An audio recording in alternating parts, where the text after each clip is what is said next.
CNET परीक्षा pattern. सभी को नमस्कार। आज के वीडियो में हम बात करने वाले हैं CNET नर्सिंग प्रवेश परीक्षा के संपूर्ण परीक्षा पैटर्न के बारे में, यानी परीक्षा की पूरी प्रक्रिया, प्रश्न पैटर्न, अंकन प्रणाली और चयन प्रक्रिया। अगर आप CNET के उम्मीदवार हैं तो इसका स्ट्रक्चर समझना आपके लिए बहुत ज़रूरी है। एक परीक्षा मोड, परीक्षा कैसे होती है? सबसे पहली बात करते हैं परीक्षा मोड की। CNET नर्सिंग प्रवेश परीक्षा पूरी तरह से ऑफलाइन मोड में होती है। आपको एक OMR शीट दी जाती है जिसमें आप काले या नीले बॉल पॉइंट पेन से OMR शीट पर निशान लगा सकते हैं। पेन से ऑप्शन भरते हैं।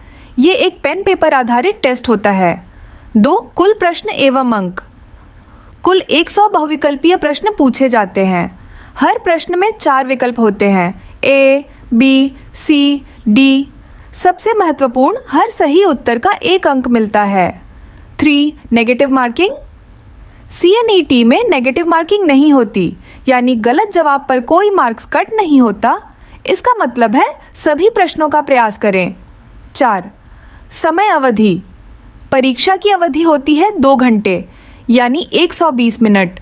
आपको सारे 100 प्रश्न इसी समय के अंदर प्रयास करने होते हैं। 5. अनुभागवार प्रश्न वितरण। यह प्रश्न पत्र कक्षा 10वीं और 12वीं के विज्ञान पाठ्यक्रम के अनुसार बनाया गया है। प्रश्न मुख्यतः 5 अनुभागों में विभाजित हैं। पहला है जीव विज्ञान, 30 अंकों का, 30 मानव शरीर क्रिया विज्ञान, आनुवंशिकी, पादप शरीर क्रिया विज्ञान, रोग सबसे महत्वपूर्ण भाग।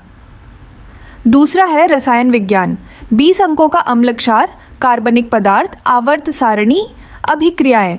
तीसरा है भौतिक विज्ञान, 20 अंकों का गति, विद्युत, प्रकाश, ध्वनि।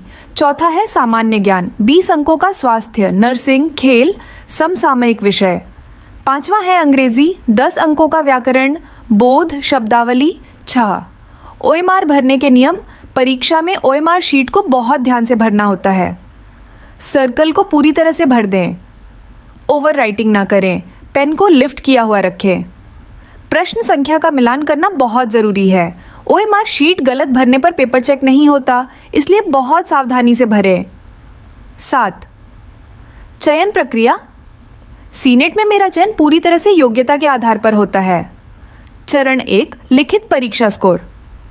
100 मार्क्स में से आपने कितना स्कोर किया? चरण 2, मेरिट सूची श्रेणीवार।